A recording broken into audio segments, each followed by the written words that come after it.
my God.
All right, welcome into the Rob and Kale Show. I'm Rob Sanders. Thanks for joining us this evening.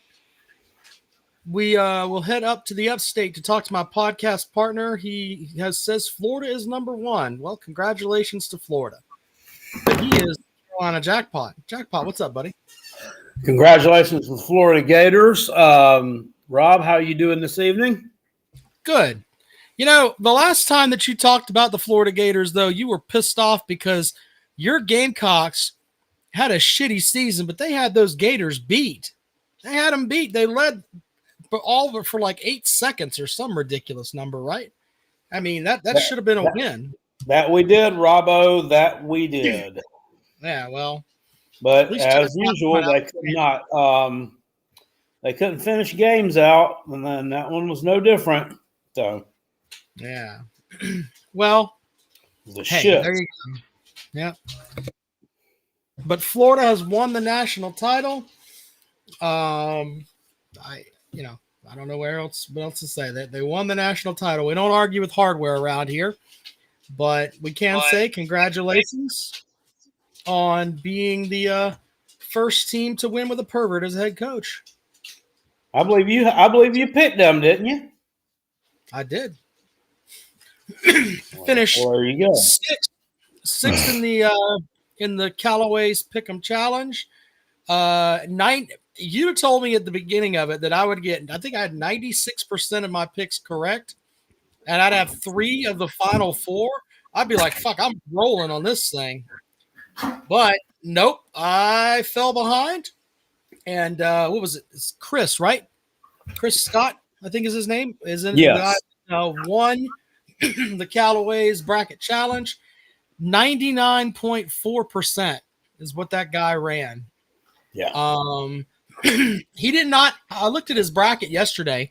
He did not have a pick that was incorrect after the round of 32. Well, damn. Perfect from Sweet 16 on. That is impressive. That's pretty good. That is pretty good. I know it was kind of, it wasn't last minute, but we were so rushed to get it done and everything. But he was asking me about his winnings, and he thought it should be 48 times 20, which is like the number of people in the contest. And I had to inform him, they comp a few spots, and also there were people in that who didn't pay. So it's not like we're trying to. And I should have sent you a list of all the people who had paid me, and I never even did that. We just went with it. It just sneaks up on you. But, yeah, there were some people in there who were playing who submitted a bracket that didn't pay, so they wouldn't have been eligible anyway. Yeah. But he indeed did submit his winning. So his money's on the way to him. If you ever win one of these contests, it takes me a couple of days to pay you out because I have to move all the money over to whatever pay service you use. And that sometimes takes a day or two to get over there. The other thing, too, is that, it seems like it's simple math, 20 times 48, but we comp the sponsors some spots. So that takes a little bit out of it. And then there's the actual fees that come from transferring in and out. So it's like, you may submit $20, but only $19 and 18 cents make it to jackpot on some of them.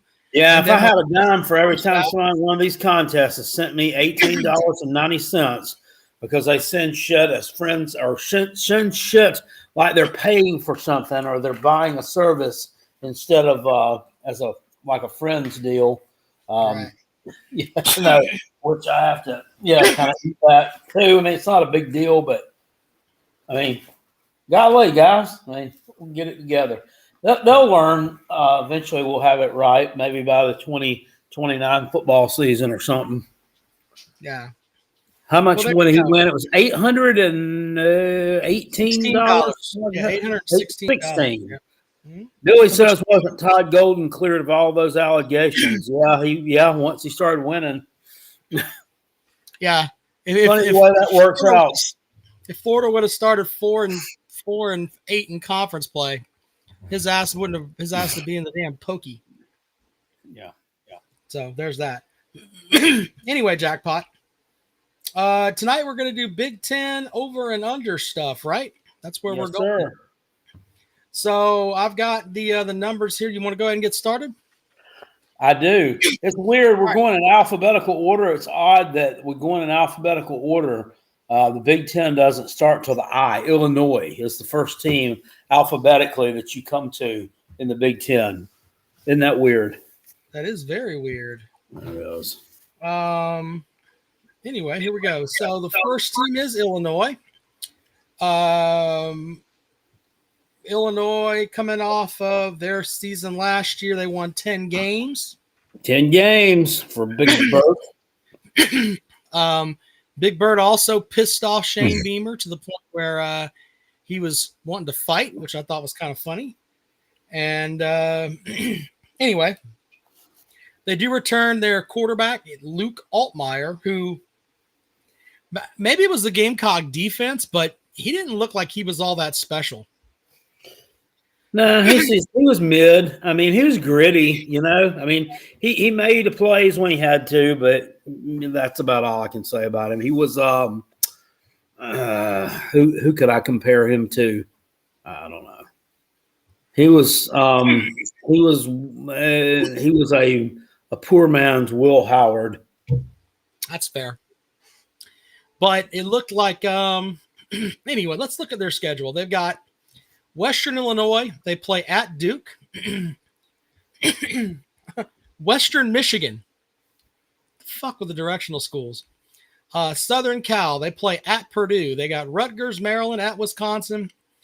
They also have a Northwestern on the schedule at home. They play at Indiana. Ohio State's at home and at Washington. Over and unders at 7.5. Everybody returning. I mean, I think that's a low number. I think they win 9 games.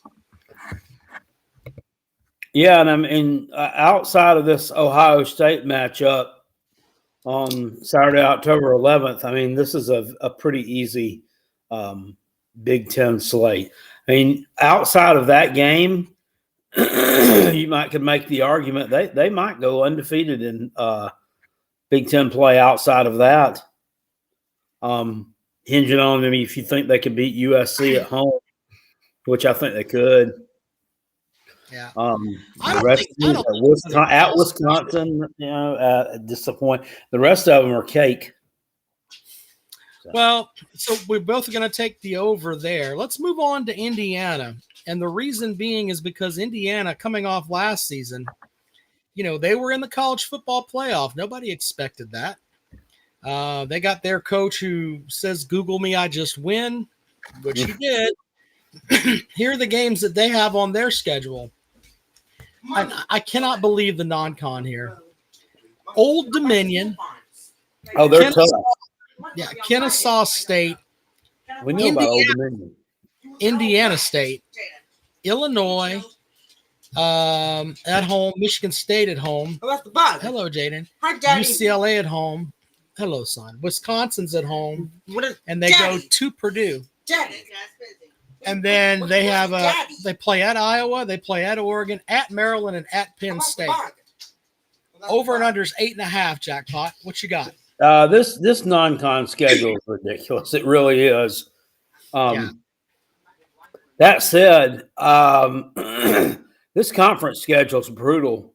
At Oregon and at Penn State, with no bye week in between them. Well, they're not consecutive, but you get what I'm saying. There's no bye week in there. You also go to Iowa. That's not an easy game. I'm not sure exactly who he's gotten out of the portal. I know he's a big time proponent and user of the portal. I'd probably go under. And even under, what he says 8.5. You say? Yeah. So that's not really that much of a stretch. Under they set them some pretty lofty expectations based on last year, right? But I don't think they get there. I think they win. They might win 8 games, and that's still a really good season for Indiana. Yeah. All right, so there we go. I'm with Billy there. They lost a lot. They did. So I'm gonna go with the under there for Indiana. Iowa, they're at 7.5 wins. They don't have a quarterback. I don't know. Their lines of scrimmage play, they lost a lot. Do they ever? Yeah, good point. 7.5 there. Here's their conference, their schedule. They got Albany, UMass, Indiana, Minnesota, Michigan State. They also play at Iowa State, at Rutgers, at Wisconsin. Penn State's at home, Oregon, on the road at Southern Cal, and at Nebraska. I'm going to take the under. I think they finish at 6-6.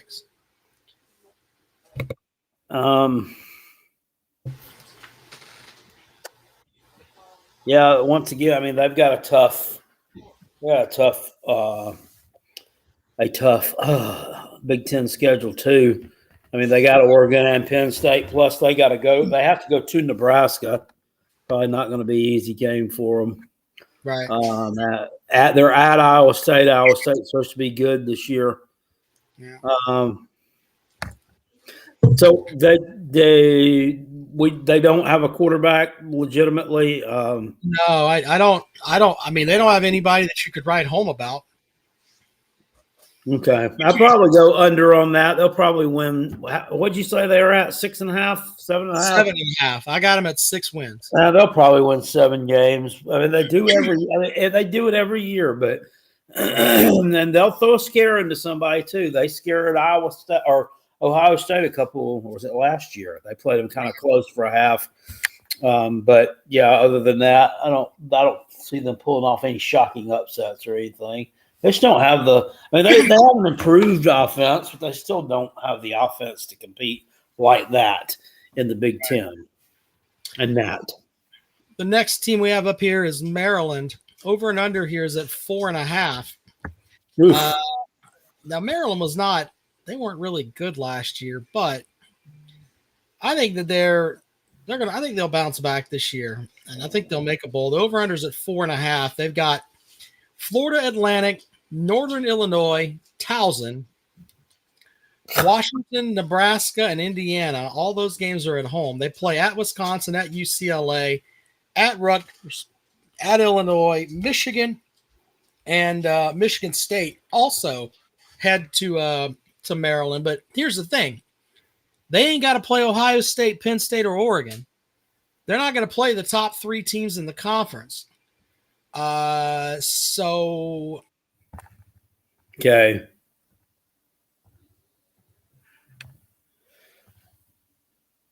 Oh, he's lost his audio again. We can't hear you, Rob. Maryland, 8 wins. Shit.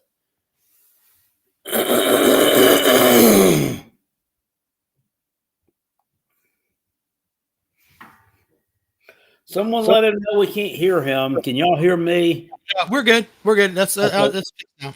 I think 4.5 is too low. I'm gonna take the over there, simply because, they're gonna beat FAU, Northern Illinois, and Towson, and I mean, so I got 2 wins out of the conference. Yeah, they'll win 2 conference games. I'll take the over. Yeah, you got two. Okay, well, Michigan State should be improved. I don't think they're beating Michigan. I don't think they're beating Illinois. Probably not beating Indiana. On the road at Rutgers could be tough. Might toss up. They're at UCLA. I don't know. All right. Okay. I'll go with them to go over. I think they'll pull an upset or 2 off there. Or it might not be an upset by the time they win those games. So. All right. So up next, we have Michigan. Over and under here is 8.5 wins. Their schedule includes New Mexico, Wisconsin, Washington, at Michigan State. They've also got Purdue. They play at Northwestern, at Maryland. They play at Oklahoma. That's an interesting out-of-conference game. Yeah. At Nebraska, at Southern Cal, and then they've got Ohio State at home. 8.5 there for Michigan. I'm going to take the over. Yep. I think so. Of course, the ultra talented 5-star everything freshman Bryce Underwood comes to Michigan. Will he be playing? Don't know. I mean, can they rub some of that stink from the scandal off of them and get that behind them? I mean, I think they should be able to win 9 games, but non-con seems to be manageable. At Oklahoma, I don't know. It's kind of problematic. I think Oklahoma will be geared up for that game. God, shut up! Over.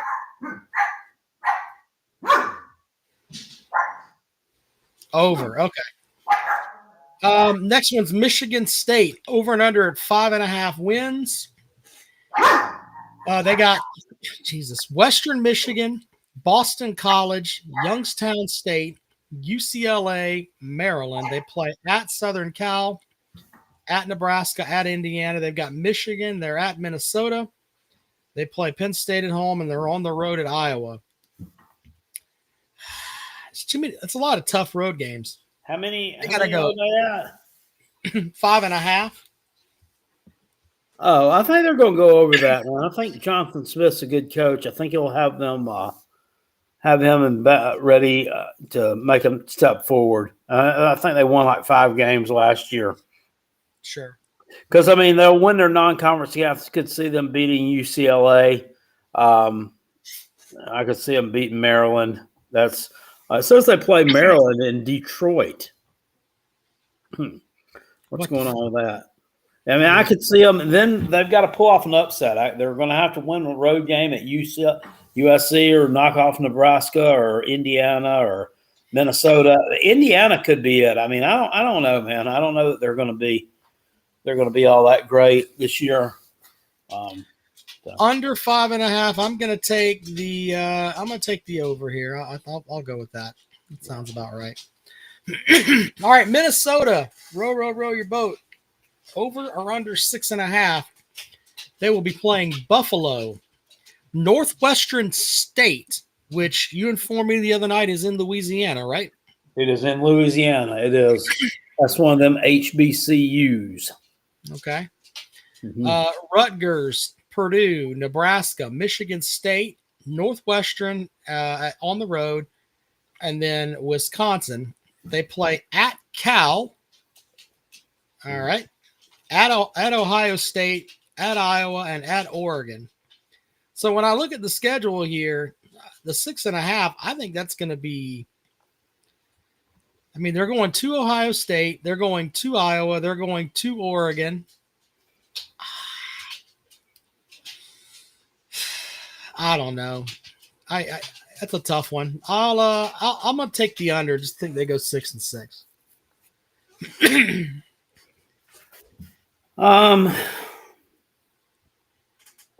I'll go over with them. He usually has that team winning 7-8 games. Because I mean, I think they can sweep their non-conference schedule. I think. The Cal's the question mark. They got to go on the road there. Yeah, I still think they're better than them. I mean, I think they can beat Rutgers at home. I think Purdue at home should be an easy win. And then Nebraska is one of those teams that's in that same category that they're in, and they get them at home. Wisconsin, I think, sucks. They got them at home. Northwestern, on the road. I mean, God knows where they're going to be playing this one at. Right? Are we going to play at the Chicago White Sox field this time? And we've already played at the Cubs place and Arrowhead Stadium and fucking Lake Michigan and damn everywhere else. Yeah, I'll take the over there with the row your boat, man. All right, up next is Nebraska. Isn't your former offensive coordinator still there? No, that they let him go. Oh, okay. Here's they've got Cincinnati, Big Orange. We'll talk to you in a minute about that in a little bit. Nebraska's got over and under 7.5 wins. They have Cincinnati, Akron, Houston Christian. I did not know the Christians were in Houston, but okay. They're Michigan, all over it. Yeah. They're all over it. Okay. Michigan, Michigan State, Northwestern, Southern Cal, and Iowa. They play at Maryland. They play at Minnesota, at UCLA, and at Penn State. That, sir, is a tough road schedule there in theory. But I over under 7 wins, 7.5. I'll take the over there with Nebraska. Why not? Their coach, other than going to the Carolina Panthers and completely sucking asshole, once he got rid of that shithead that was the offensive coordinator for y'all, I think that'll get some of that stench out of there, and I think they'll be fine. So I'm gonna take the over there. I'm gonna go under. There's too many tough road games here, and these toss-ups. This at Maryland and at Minnesota. Those are two that I can't call. They're too close to call. Those teams are always average or above average, and you get them on the road. What are they? What are they going to bring to the table? They being Nebraska pronoun boy. So yeah, I'm going to go under with them. Let's see here. Dylan Raiola is going to be their quarterback, so we'll see how that works out. Northwestern, the smart kids jackpot. Smart kids have Western Illinois, UCLA, Louisiana Monroe, Purdue. They play at Tulane. They also have Oregon, at Penn State, at Nebraska, at Southern Cal, Michigan, Minnesota, and then they play at Illinois. They have 3.5 wins. I think that people just think Northwestern sucks, and that's why they have them at 3.5 wins. I'm going to take the over. The smart kids will get them somewhere. They'll beat Western Illinois, Louisiana Monroe, and Purdue wins, and Purdue, yeah, as you call them. Yeah, I like them to win over at least 4 games. Oh man. This is a tough schedule. Yeah, it is.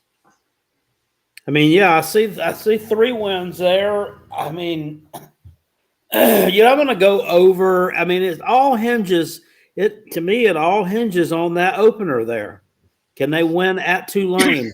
And Tulane doesn't have that quarterback anymore, Darren Mensah, who ended up at Duke. Who paid him like $2 million to quarterback Duke? What the hell are we doing? Yeah, I don't understand that. They're just, hey, they're not a football school. Why are they shelling out $2 million for a quarterback? What the fuck are we doing? Well, here's the thing too. Let's just say, jackpot. Let's just put this into a vacuum for a second. Let's just say that there is 1 or 2 big money donors that are like, you know what? I want us to do well. All right. And I'm willing to put up the $2 million to go and get a quarterback. why in the fuck are you going to Tulane to get a quarterback? I mean, you can, you know what I'm saying? I mean, I would think that you would try to go somewhere else and put some more money somewhere else, you know? He's really smart. I mean, he was really good. Plus, I mean, he might fit well with their system. They're Duke. They don't have a system, sir. They're fucking just smart kids. Okay. No, I don't know. I mean, I get what you're saying, but I don't buy the whole. I'm with you. Why are we dropping $2 million on a quarterback? But we shall see. Preston Stone, remember him? He played at SMU and then yeah. He was the starter at the beginning of the season until he wasn't. Well, he's going to be the starter for Northwestern, according to what I'm reading here. He transferred to Northwestern. All right. Ohio State, over and under 10.5 wins. Here's Ohio State's schedule. They have Grambling, Ohio. What? This is their schedule. They play Ohio State plays Grambling? Yes, sir. Holy shit. Ohio. They play at Washington. They also have Minnesota. They play at Illinois, at Wisconsin, Penn State, at Purdue, UCLA, Rutgers, and at Michigan. They also have Texas coming to the Horseshoe. Look, I don't think that, we goof and can say, hey, if they don't win the national title, they're a program in decline because technically they're in decline. I mean, that's kind of a tough schedule, though. When you look at it, they're going to be Illinois Super Bowl. I know we don't like using that term, but trust me, old Bert over there, he's going to be losing his shit for that game. Yeah, it's going to be a big game, especially if Illinois. I don't know exactly what their schedule is before they play this, but let me look here real quick. Yeah, just for shits and gigs.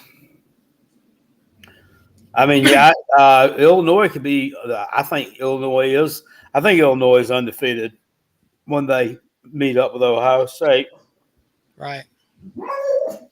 I mean, that's going to be one of the big games of the Big Ten this year. So I 2 losses there, and they got to play at Michigan too. And Michigan beat them last year, so in their place. Yeah. I don't know, man. It's. Do you think Ryan Day has a Michigan problem? He just can't figure out how to beat those fools. What's his record against Michigan? It can't be over 500. He's like 1-3, 1-4. Something like that, yeah. Not very good. I'm going to take the under 10.5 there. I really am. I'm going to take the over. I still think they won 11 games. They'll probably drop one here, most likely. Most likely, this matchup at home on November 1st against Penn State. Take Penn State. I got 3 losses for them: Penn State, Texas, and Michigan. Oh, they do have Texas too, right? Yep.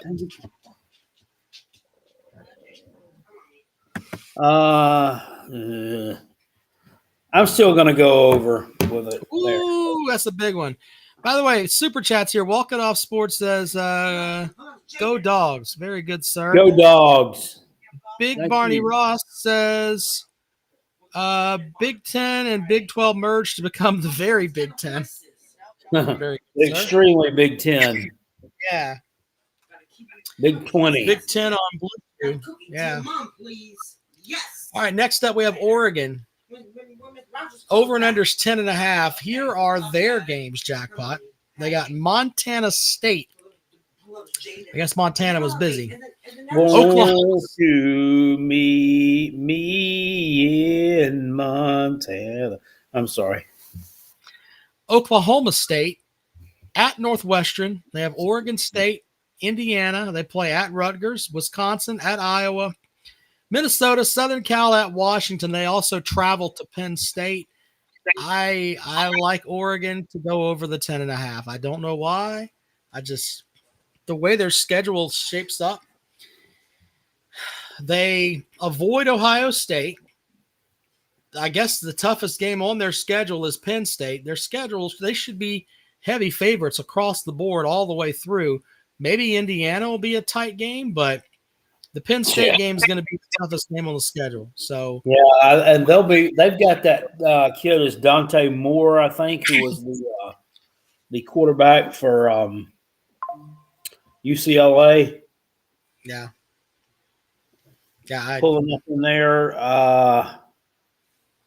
Jeez.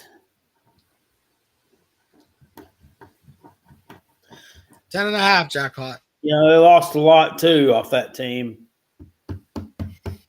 I'm gonna go under. I think they dropped this game to Penn State, and I think they get upset somewhere.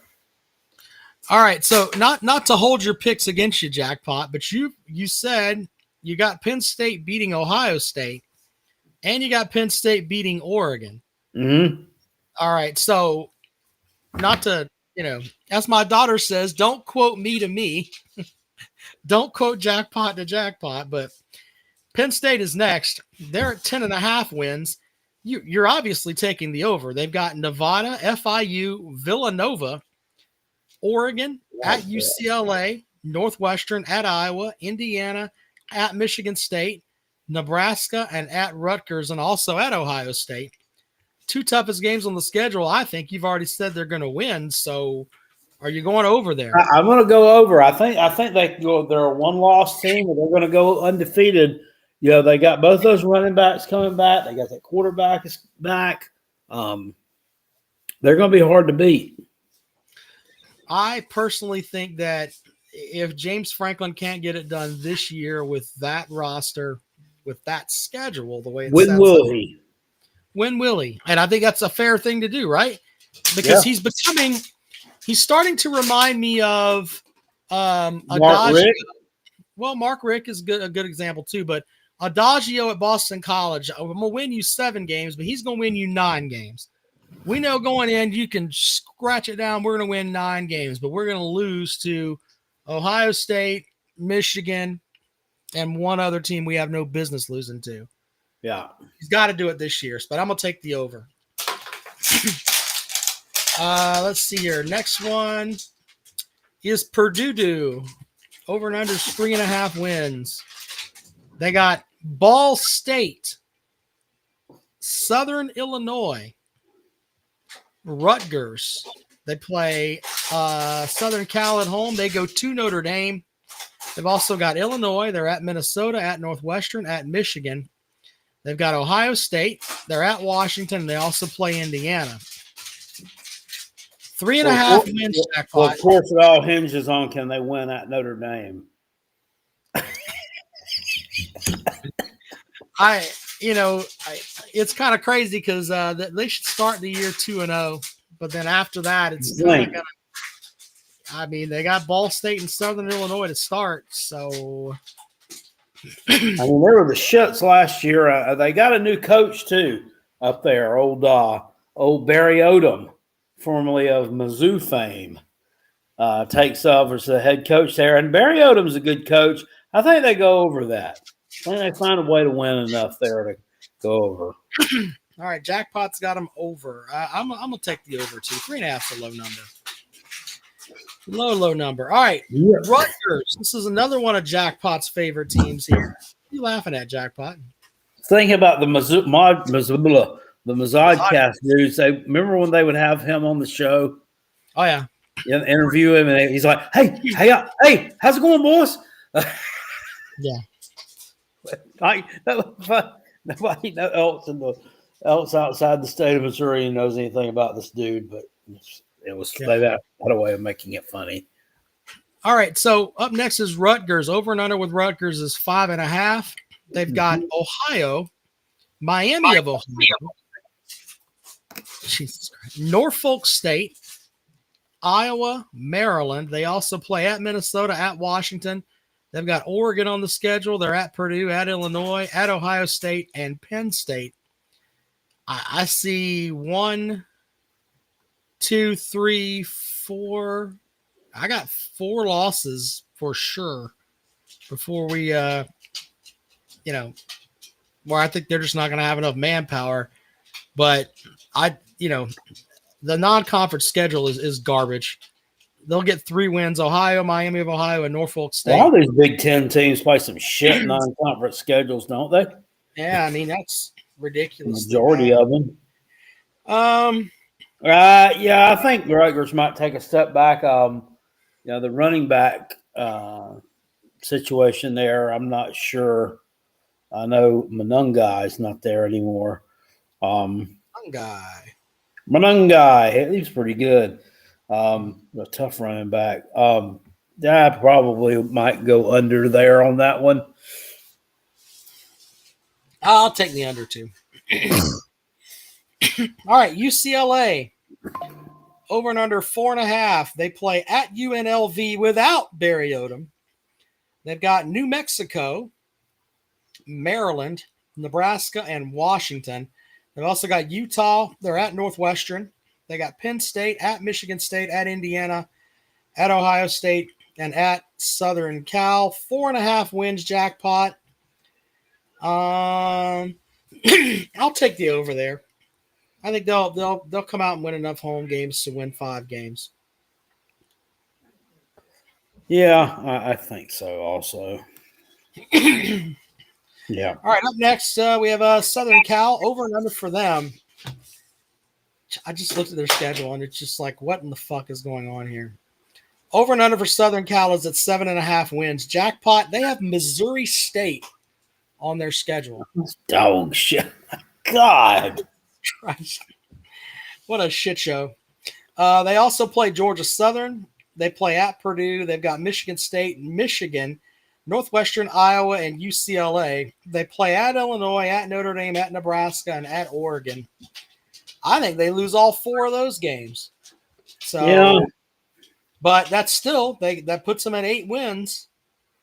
What are they? 7.5? Yeah, I'm gonna take stinking Lincoln there with the under. Yeah, I'll take him under too. I don't trust him to. I don't trust him to come through for us. Yeah, known to shit the bed. He's a bed shitter. Washington over and under 7.5. They've got Colorado. Jesus, it's not a conference schedule. It's just stupid. Colorado State, UC Davis. Jackpot's face is turning red. He's laughing at these schedules so much. At Washington State, they've got Rutgers, Illinois, Purdue. They play Ohio State, at Maryland, at Michigan, at Wisconsin, at UCLA, and they also have Oregon. Over and under there is 7.5. I think they win 7 games, Jackpots. I'm gonna take. Yeah, I would go under also. I don't know that they've gotten the talent level back to where it was when DeVore was there. I see a steady decline from them. All right, Wisconsin over and under 5.5. Remember, everybody loved Luke Fickell, and then now it's kind of like, eh. Yes, because he wanted to. Yes, because he tried to make a running team into a passing team, and it just ain't working for him. Well, here we go. They have Miami of Ohio, Middle Tennessee, Maryland, Iowa, and Washington. Look at this schedule, Jackpot. They play at Alabama, at Michigan, Ohio State at home, at Oregon, at Indiana, Illinois at home, and then at Minnesota. I am taking the under. Yep, me too. That schedule is brutal. Yeah. Michigan, I mean, Wisconsin needs to put a nice step forward into returning back to an upper echelon Big Ten program. Unfortunately, it's gonna be funny when old Fat Bert goes up there to his former school and runs all over him with Illinois, because that's what's gonna happen. He's gonna be like taking people out. Hey, I used to go to the whatever the hell they eat up there. This corn hut. Who fucking knows? I used to have cheese over here. Yeah, I got corn and cheese curds over here. I don't know. Well, we know wherever it was he ate at, he ate a lot of it.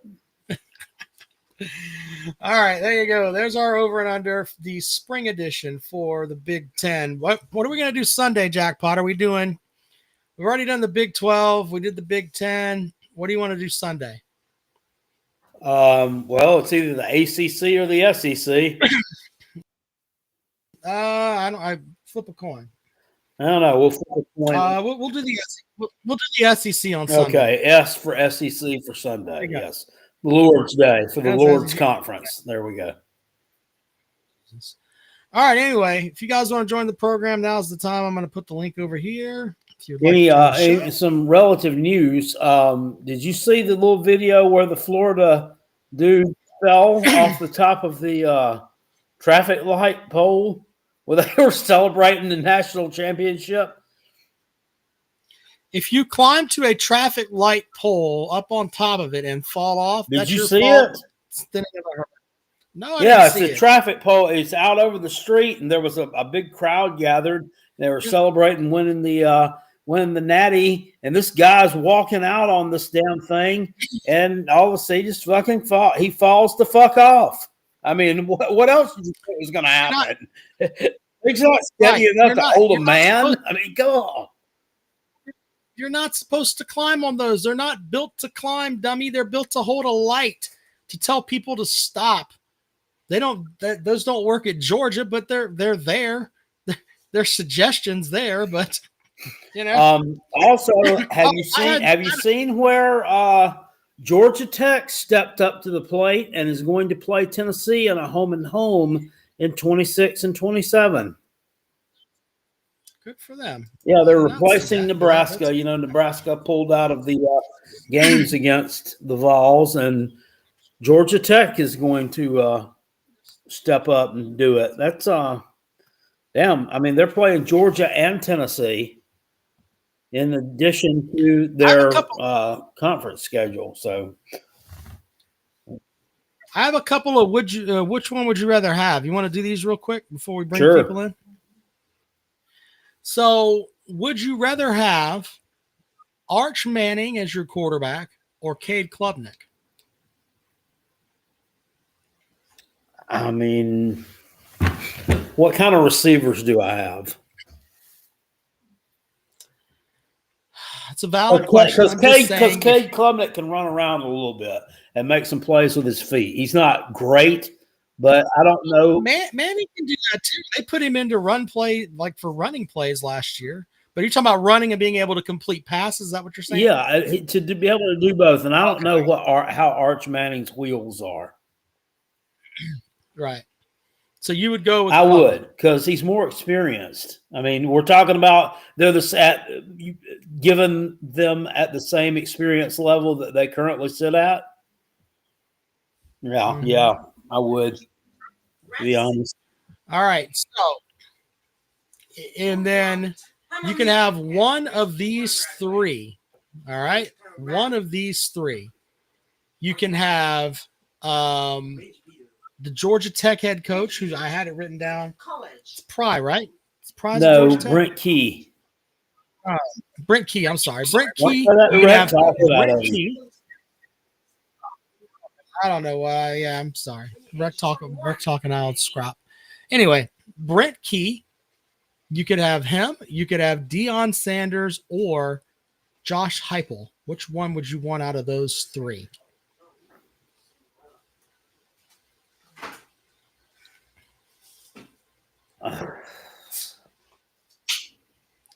Because there's ups and downs to both sides. Like, I can make an argument that Key can build programs, because look what he took Georgia Tech from to a point where they scared the shit out of Georgia in the last game of the season last year. You could also go with Deion Sanders is going to bring you money on top of money because of the kind of person that he is. And then Heupel supposedly has the biggest offense ever. Jay says, shoot me. Very good, sir. You know, you think you're going to laugh at me, but I'm going to take Deion just because of what you said. He's going to bring more money to my program. Therefore, I'm going to be able to get better players in here. Now, I just have to have the assistant coaches and the coordinators to coach them up. Well, we'll take your calls on that. He's going to have to recruit some fucking big uglies, though. His lines of scrimmage have been taffy as fuck, and that's what holds him back. They were really bad his first year, I mean, almost laughable, Right. almost even in that. Last year it had improved somewhat, but still not up to par. Well, he's losing everybody, but my picks, I would go with Klubnik over Manning simply because I don't have enough film on Manning. And of those three coaches, I would probably go with Brent Key simply because he seems to make more chicken salad out of the chicken shit, as they say. Whereas the other two, in my opinion, there's questions about the other two, but that's just me. Some people like Heupel, and that's great. You can like Heupel, but of those three, I think Deion Sanders is only going to be there for. I don't think Deion Sanders is going to go anywhere and coach for 6 seasons. It's like 3 seasons and he's out. So it's like a huge roller coaster ride, and we're done. And we may be good in season 3, okay? But after that, he's going to leave and go somewhere else. Give me Brent Key. That's who I would go after. All right. The link is in the description over there. Let's welcome into the program Mr. Peckerhead. Peckerhead joining us here on the program this evening. Peckerhead. Why is this thing not loading in? There we go. Peckerhead, welcome to the program.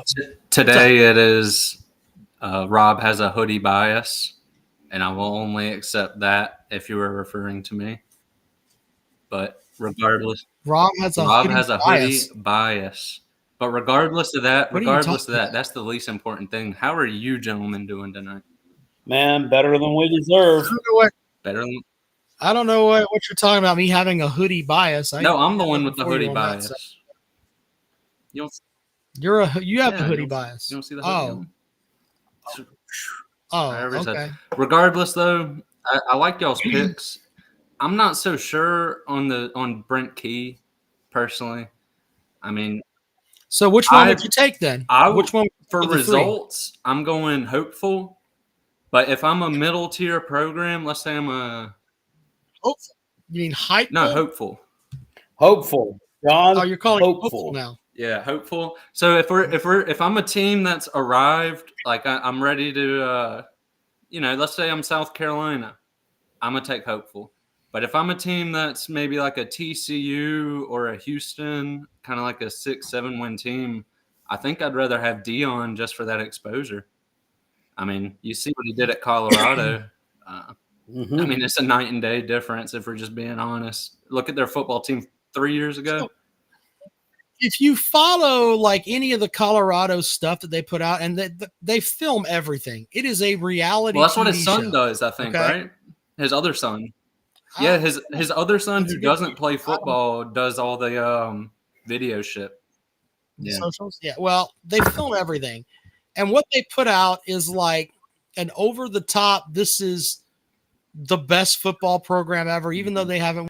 But he also has this whole thing that he puts out there that, they're building tomorrow's. And I'm like, okay. I mean, you have no track record of that because you haven't been there but 2 seasons, but okay. Yeah. Well, who is he realistically outside of his sons? And honestly, I'd probably categorize Travis Hunter in the category of family at this point. I mean, that's just my opinion on that matter. But he's taken a very, I guess you could say, involved role in Travis Hunter's life. But regardless, who outside of like his family has he actually put in the league? Has he put anybody in the league? I think he had a couple. I think he had 1 or 2 players from Jackson State. Maybe, I don't know. I don't want to put that out there, but yeah, it's just crazy. He's got all these 9-win, 10-win teams, but I haven't heard of a single guy going into the league that's not his fucking son or damn near his son.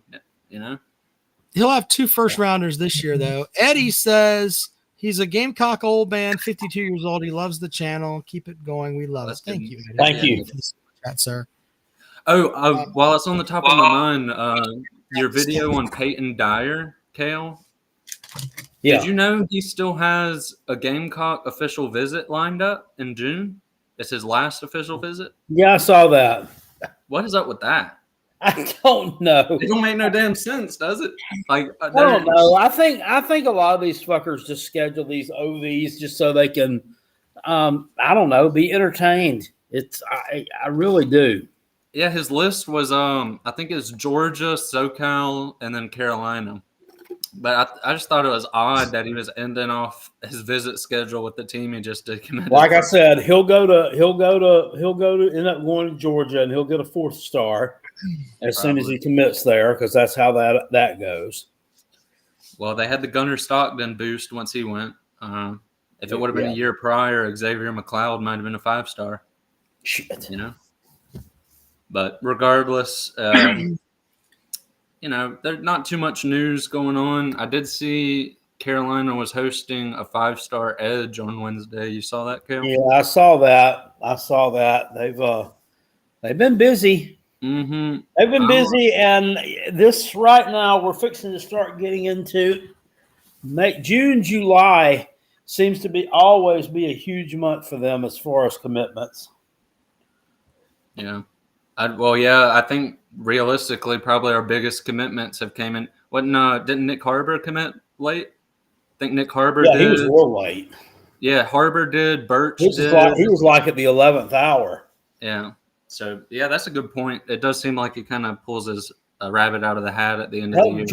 Jordan Birch didn't commit till after he already graduated, did he? Chris and Jordan, dude, we haven't. Chris, go ahead. I'll take the back seat. Hey, what's up? You in forever. Go ahead, buddy. Yeah, just taking a break. Hell, I got spaces and everything for a while. Just taking a break, but I understand that. I mean, yeah, he has a business to run and a family and all that stuff. He doesn't have time to hang out. I know. I understand. No, I'll be back. I'll be back. Football's ramping up. You got spring practices stuff, and you got all these goofy ass lists coming out. Damn. Oh yeah.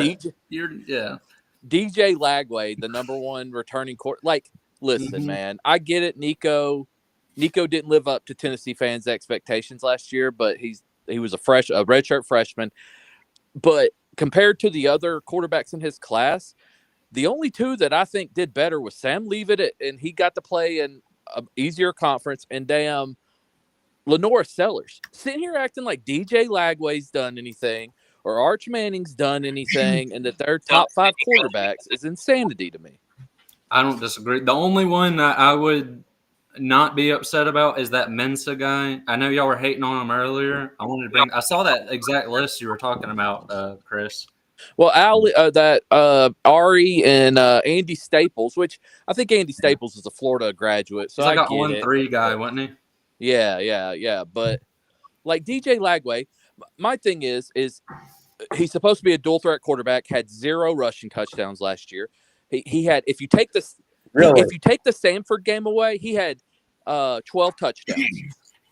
3 of them came in the Samford game. He had 1,900 yards. 500 of them came in that Samford game. Chris, so that means a quarter of his.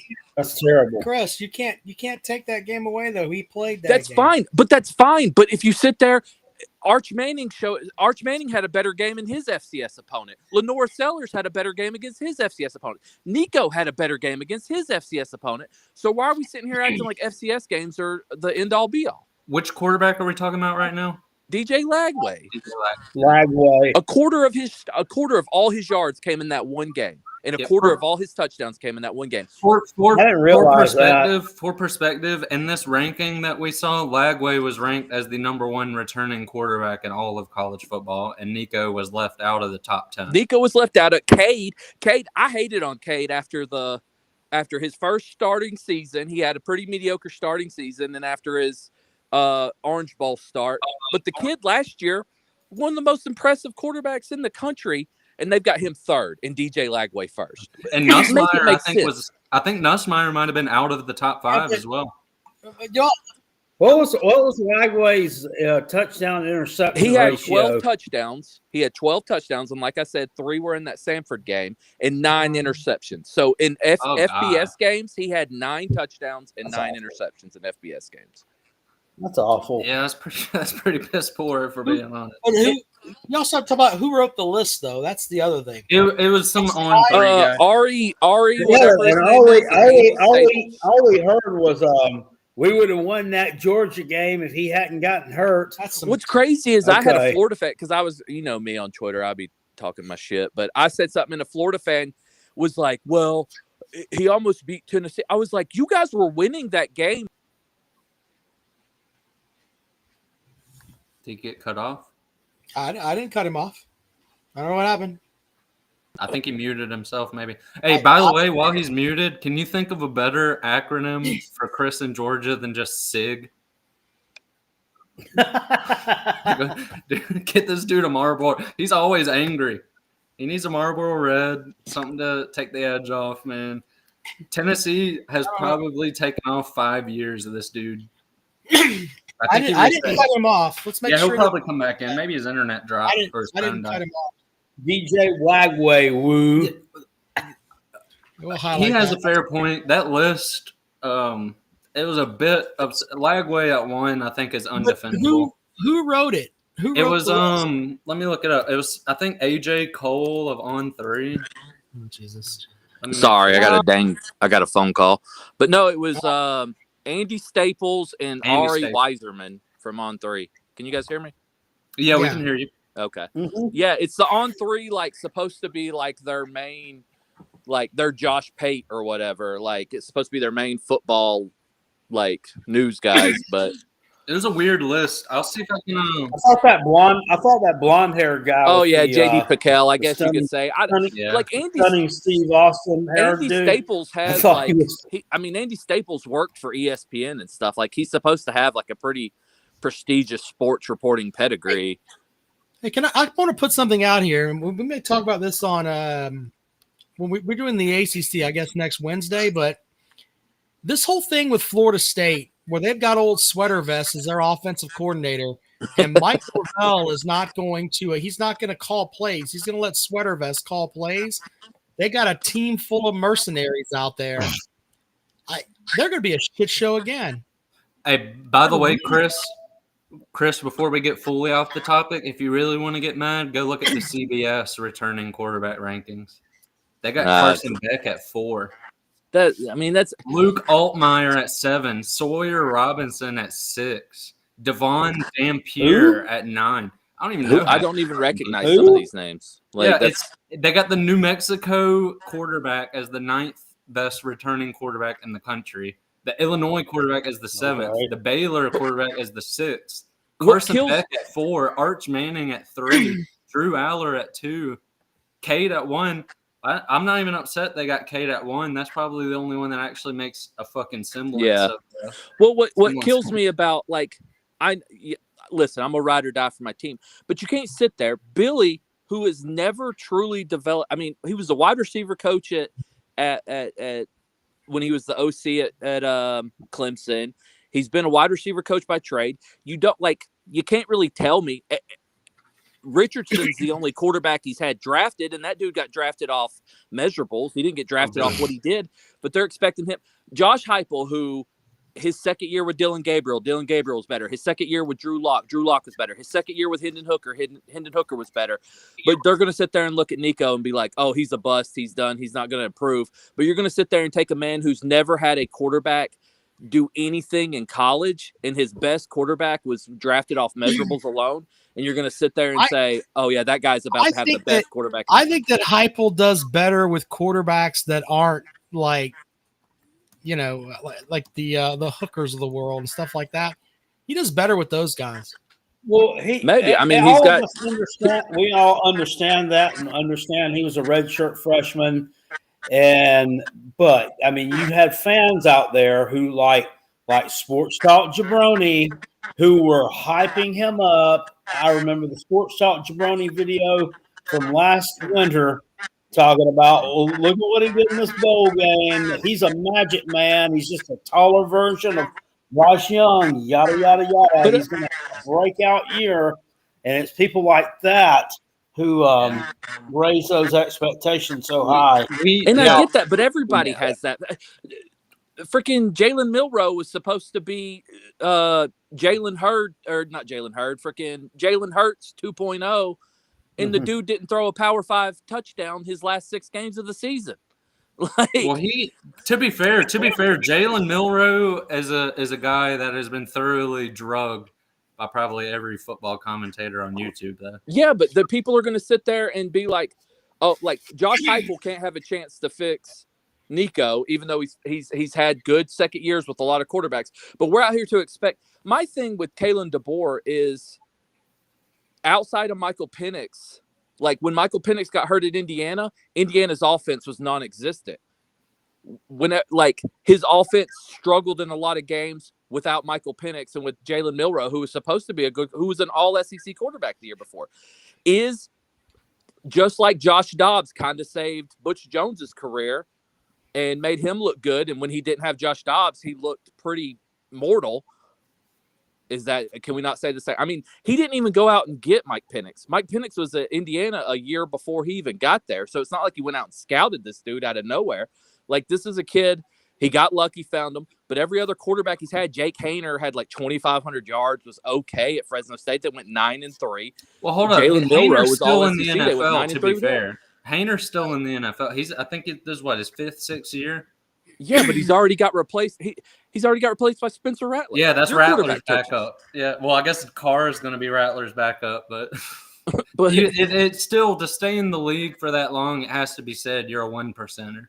I mean, Tyler Bray was on 3 losing Tennessee teams, and he stayed in the league for 10 years. So, I mean, Charlie Whitehurst had like a 10-year career and never started. just held on to that damn clipboard and made like a shit ton of money. That's what Charlie Whitehurst. That's the thing. I think personally speaking, even if you're a 3rd string, if you're in the league for 6, 7, even 5 years, dude, you're a 1%er. And I'm not saying that Jake Haener is cheeks, but I'm just saying, like, if they have and those Fresno State teams were good season, if Ty Simpson has a Jake Haener season like they had at Fresno State in year 2 under DeBoer, because year 1 was COVID, but if they go 9-3 again with a 5-star like Ty Simpson, they're gonna start getting restless in Tuscaloosa. And I'm just not sure that they got another 5-star that people waiting in the wings too, though. Do what? They got another 5-star quarterback waiting in the wings if Simpson doesn't work out.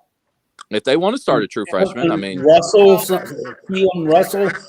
Yeah, Keelan Russell. I mean, he could be good, but like I said, I just don't think DeBoer is the quarterback whisperer that people hawk him up to be. I think if they don't go 10-2, he's gonna get fired. 10-2.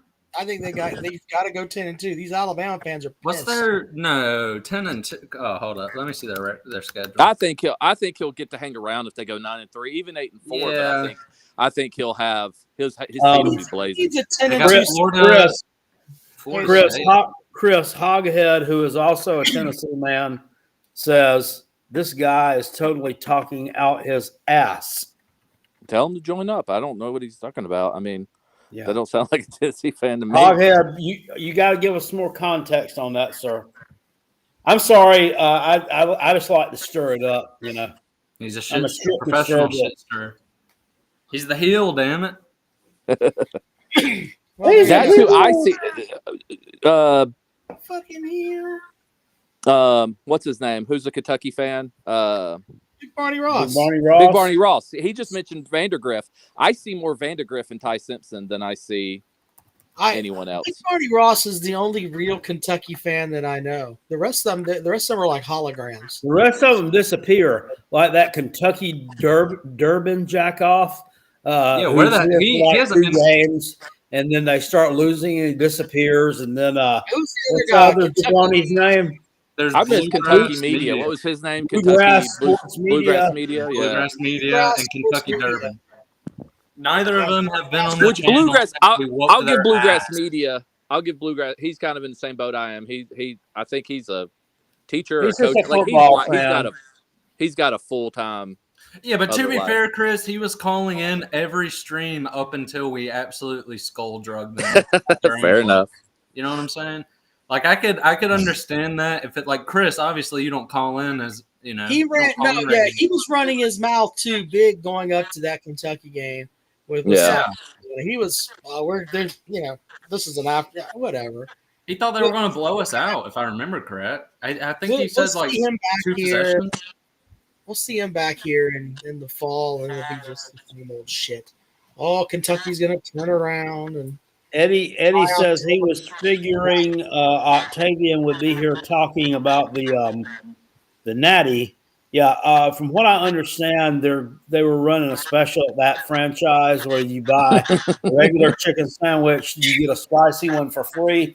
So they're probably balls to the walls, open to close. Glad he has time. Yeah.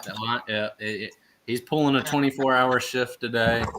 I mean, I that's don't the know. only. Which, granted, I'm pretty sure he calls in during work sometimes. I'm just ready for the season to start, man. I hate like baseball team's doing solid. It's When's good y'all to have spring game? This weekend. Okay, I think ours is. You got to. I think you have to stream it on ESPN. The Ours Ocho is though. next Friday. A4 says Tennessee was low key terrible last year. Cupcake schedule. I'm not going to disagree with the cupcake schedule, but low key terrible. I'm not sure about. What I agree that the schedule ended up being cupcake, but I remember going into the season, it was Oklahoma going to get you, NC State going to get you. Like, yeah, I actually looked that up. I never thought Tennessee would lose to NC State. Well, NC State was. And Oklahoma almost got you. So. Well, Tennessee only played. I put this in a comment earlier because I looked it up. They only played 2 teams that had a above 500 conference record. Could y'all imagine that? I mean, in the SEC, 2 teams that had an above. That might be true. Alabama. Who's that? Georgia and who? It was Georgia and Alabama. The next closest was Florida, who went 500, didn't they? No, Alabama had a winning conference record. I think the next closest was Florida, who went 500. Yeah, that would be right. Oh, it was an easy schedule. Don't get me wrong. And honestly, but at the same time, Missouri had an easy schedule. Well, here's what I want to ask you, Chris, if you'll humor me. I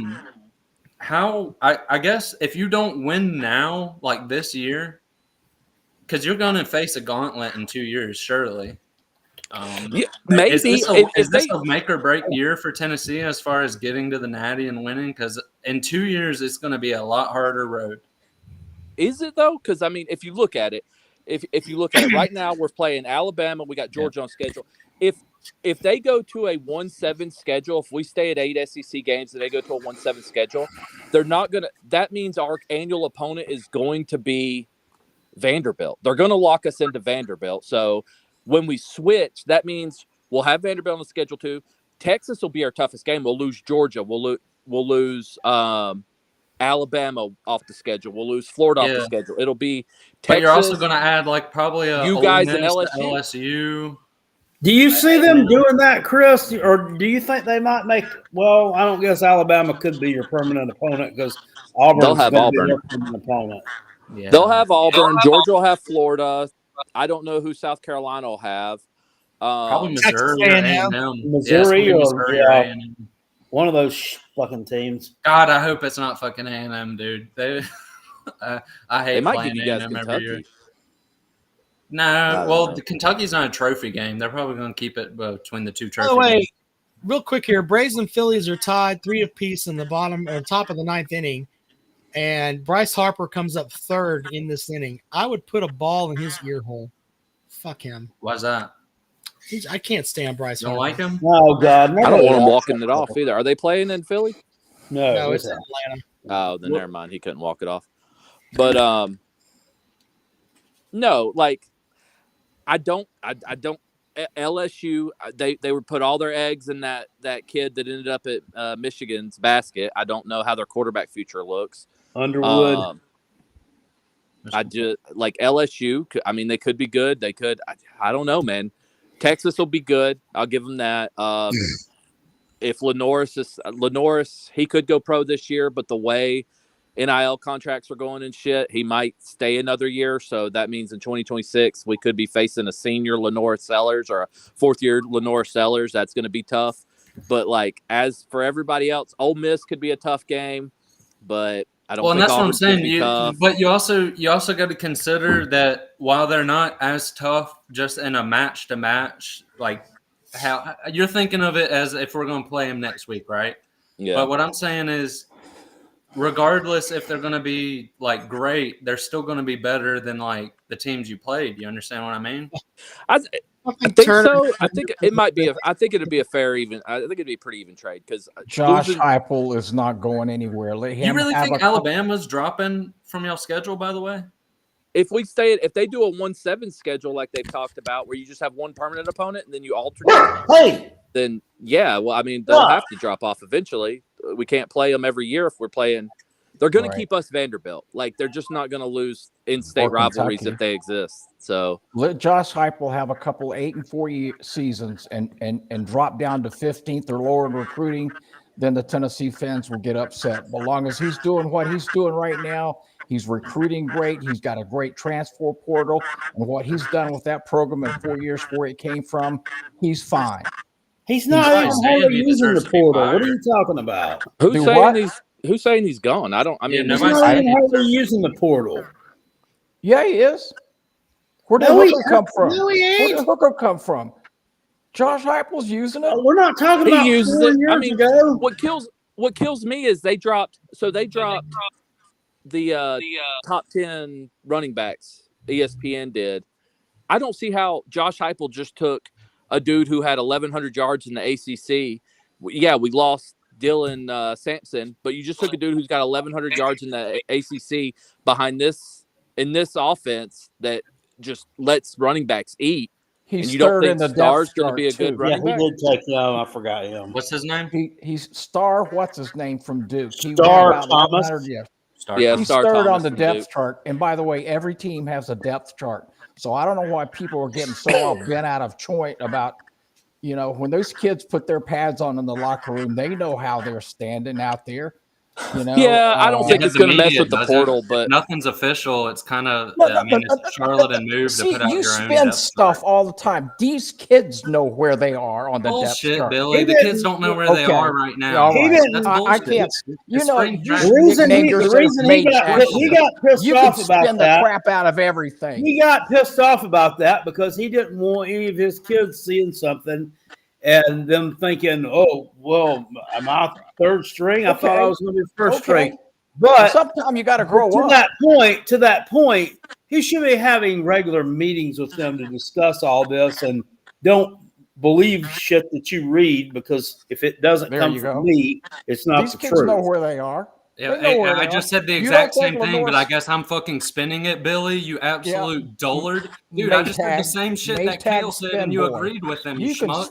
I said did you say dullard? Hasn't been given to the media. I think that's kind of an antiquated word. You rapscallion. So it's bullshit. It's just, it's pie in the sky, Billy. Go watch go watch Pickens Beats video he put out this afternoon on Beamer. You'll crack up.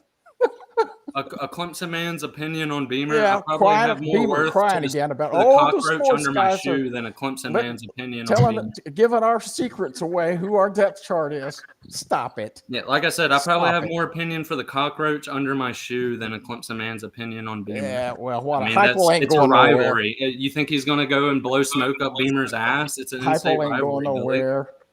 Everybody's got a depth chart. If you don't think they got a depth chart, then these kids know where they are when they put their pads on, when they go hit the field. You don't think Lenore Seller knows he's the starting quarterback? He probably does. Yeah, he does. No, he probably does. Now that I answered your question, Billy, I want to ask you a question. Did Shane Beamer give a depth chart out to the media? I don't know.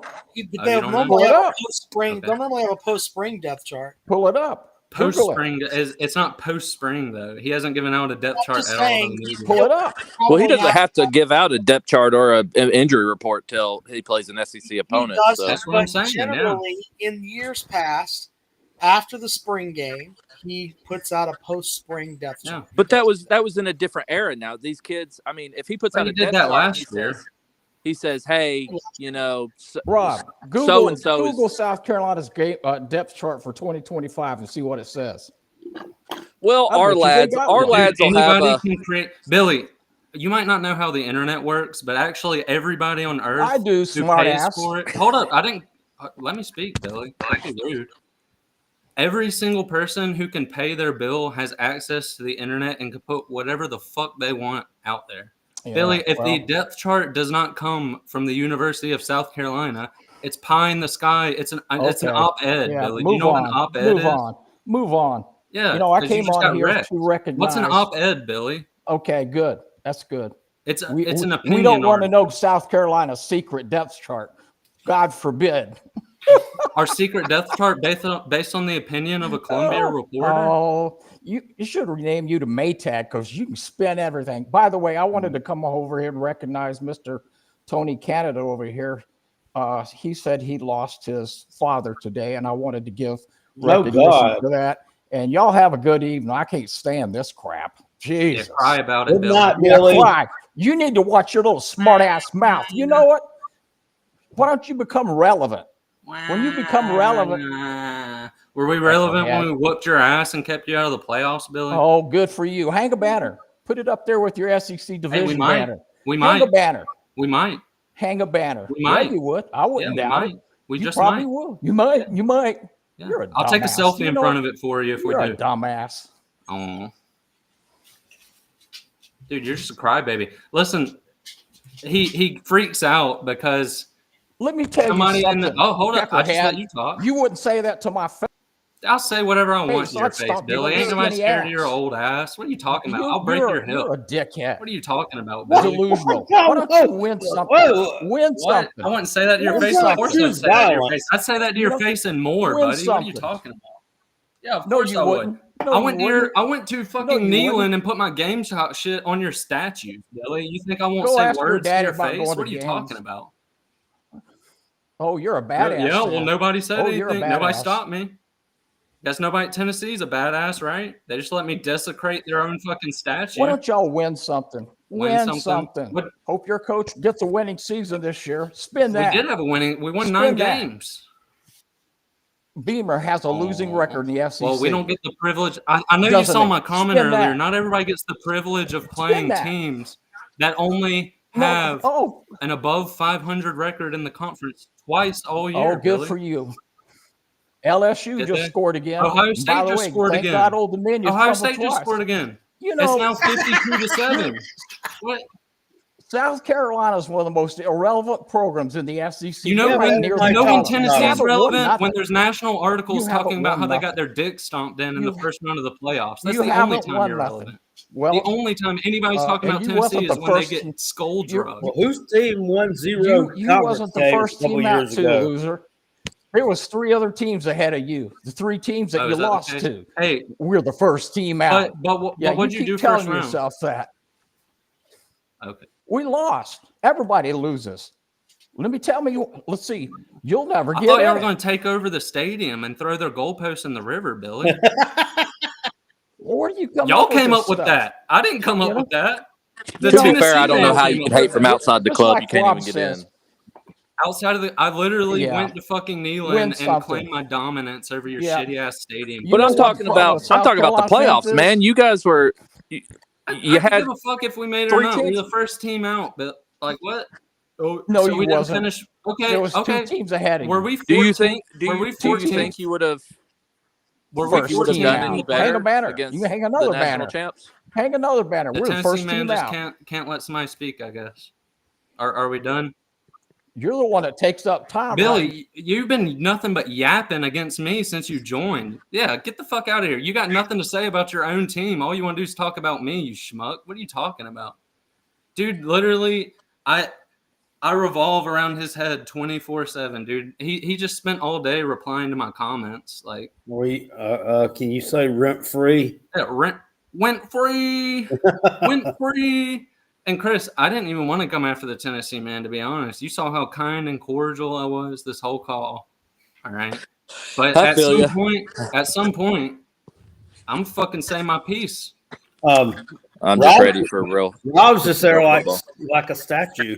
He hasn't even moved. Yeah, Rob didn't even show any emotion during that argument. I didn't even laugh at anything. I know they don't need my help to whatever the hell they're doing there. I mean, I did find that Shane Beamer did, after spring practice, put out a depth chart for last season, and I've got it right here. So there's that. I mean, I don't know if anybody's going to do that anymore, but he definitely put regardless. And now that I'm not actually getting talked over, that's straight. And I'm not trying to shit on your parade there, Peckerhead, but it's from the university's website. So I mean, that's a pretty. But you're talking about last year, right? Right. Okay, so I'd be stunned if he didn't put one out this year. Because I would be too. But the thing is, he hasn't done it yet, Rob. Do you get what I'm saying? Whatever has been posted but they don't normally do it until spring practice is over. That's the point I'm making. I don't know if they will though. That came out was an opinion of a media member. I mean, 6 months ago. 6 months ago, if I brought up the idea of, oh yeah, so and so's not going to have a spring game because they're worried, people would think that was crazy. Yeah, people would I'm think still that was pissed about it. Is Nebraska the only team that's called it off so far, or have others? No, there's been a couple schools, and then there's a couple schools that are not even going to, like the smaller schools that won't even televise theirs. But ours isn't televised. I personally, the thing is, they want to push all these practices. Clemson wasn't televised. Yeah, they want to push the spring game to the side, but then they want to charge you $150 to go see fucking Carolina versus Akron. I don't think that teams should be. I don't know. I think you should get rid of the FCS game, and if FCS teams want those little bye games, I think it should be the spring game, and then you play 12 FBS teams in the fall and get rid of FCS games. You want to play the Citadel? Okay, you'll pay them the $1 million in that idea, spring Chris. And play them in the spring, and then that way. But at the same time, is the Citadel going to agree to that? Because if the Citadel comes in and has some linebacker light your freaking quarterback up, and you're like, fuck, I need that dude. And all of a sudden, you're still in the Citadel's guy in June or whenever, May, whenever they ain't getting portal Citadel. Yeah, portal takes. That's Chris. That's actually I like that. That reminds me. Did you hear what Grambling State head coach said, Chris? It's kind of similar. No, who is it? Their head is not Eddie George anymore, or no, he's at Tennessee State. It slips my mind, but he actually had a good point on the transfer portal. I'll share it with y'all. His idea was the school should get a kickback each time a player transfers out to a different Power 5 school. The school should get a buyout for them, which if they're paying the players, I don't see how that doesn't make sense at all, especially if it's just simply paying back the scholarship money that they receive. I think if you wanted schools to stop tampering and stop going after, I think that any kid that you take that's a transfer, if you lose, their scholarship gets taken up. If a kid only takes up a 1-year scholarship if he's at his first school, but the moment he transfers, so say a kid spends his freshman year at Tennessee, if he transfers to South Carolina, his scholarship space, even if he doesn't stay at South Carolina for the remainder of his eligibility, unless he goes to the NFL, his scholarship is taken up. So if he spends 1 year at South Carolina, says, I'm never going to make it here, I hate it here, I'm going to Texas, and he leaves, you lose his scholarship until he's either out of eligibility or in the NFL. You shouldn't. I think that would make a lot of people stop wanting to take these kids. That'd be a good point too. Yeah, I think that's a valid point. But then what happens if this kid gets there and he sucks? And they're like, well, we don't, you're a fucking 8th string quarterback or whatever. That's your fault for recruiting him. Yeah. Well, yeah. Yes, but you're guaranteeing that kid a scholarship then. Then you wouldn't be able to tell somebody they need to try to find a spot somewhere else. Yeah, that's a good point. I guess you'd have to offer him a scholarship buyout at that point. Yeah, but I'm saying that would keep people, because right now there's just like these GMs and stuff. They're literally just tampering. Like I feel like that would, if you don't think a kid is worth, okay, man, if we take this kid, we lose a scholarship for 3 years. We absolutely know he has to be a hit. Then they're going to be a lot less likely to take that kid. I'm with you on that, but to think that the tampering doesn't go on. Look at and I'm not trying to out Don Staley here, but Don Staley went the day after or 2 days after they lost the national championship game and got the #1 leading scorer in the country. Yeah. Transfer from Florida State to South Carolina. That shit goes on all over the place. Oh, 100%. Yeah. Yeah. I mean, it's crazy how much these. Well, I mean, you had Mark Pope. And he may have been there as a fan. Don't get me wrong, but he was at the like, what are you doing at the Final Four, dude? Like, you're there talking to kids, trying to get you some Final Four players on your team that might hit the portal because they're not happy. Yeah. Yeah. All right. Well, all this has been fun, gentlemen, but it is getting a little bit late here. But yeah, I'll head out. I know if y'all can stand maybe another 5 minutes. I know Daniel's been jonesing to get in. I'll leave on account of him. I didn't see Daniel. We'll bring Daniel in. Yeah, he's been trying to get in. But no, go, like they did that house settlement, and that judge was like, well, the NCAA can kick schools out. And I was like, this judge is trying to get the NCAA killed, because if you kick a school out and they lose a football season or a basketball season, that's hundreds of millions of dollars gone, and they're going to get sued instantly because they're like, okay, so you kicked us out, but this school over here was doing the same thing and you didn't do nothing. It's going to be a shit show. She's trying to get them killed. It's crazy. But I'm going to hop off and unless Daniel had anything to say to me, I'm going to hop off and let y'all guys talk. No, I really was. Great call. I really was. Call back more. All right. Yeah. I really was trying to join when Billy was on here I was just going to ag it on, but did he fucking rage it off, so I couldn't. Dude, he rage quit. I mean, why are y'all battering Bill? Billy's an old man. Why are y'all? Dude, he joined and immediately came after me, Rob. He lost his marbles in here, sir. You didn't hear that? I wasn't even besmirching the Tennessee program, and he joined and immediately came after me. Like, Daniel left. All right, well, if Daniel's gone, I'll let y'all end the show. Go Gamecocks, though. Billy. Woo! Billy, no hard feelings, buddy. I still love you, man. Take care, man. Go Gamecocks. Kale, I hope to see you at the spring game. And Rob, I'm not Kale going. Comes, no. I'm not saying that. If Kale comes, though, we ought to go and get a beer, all right? I mean, I may do that, but I'm not going down there. I already told you. No, that's fair. That's fair. I ain't going. Yeah. Cool. We already hashed that Thanks, out. man. But regardless, y'all take care. Great stream, Billy. You're good people. Don't take what I said too personally. All right. Called him a dullard, sir. I did call him a dullard.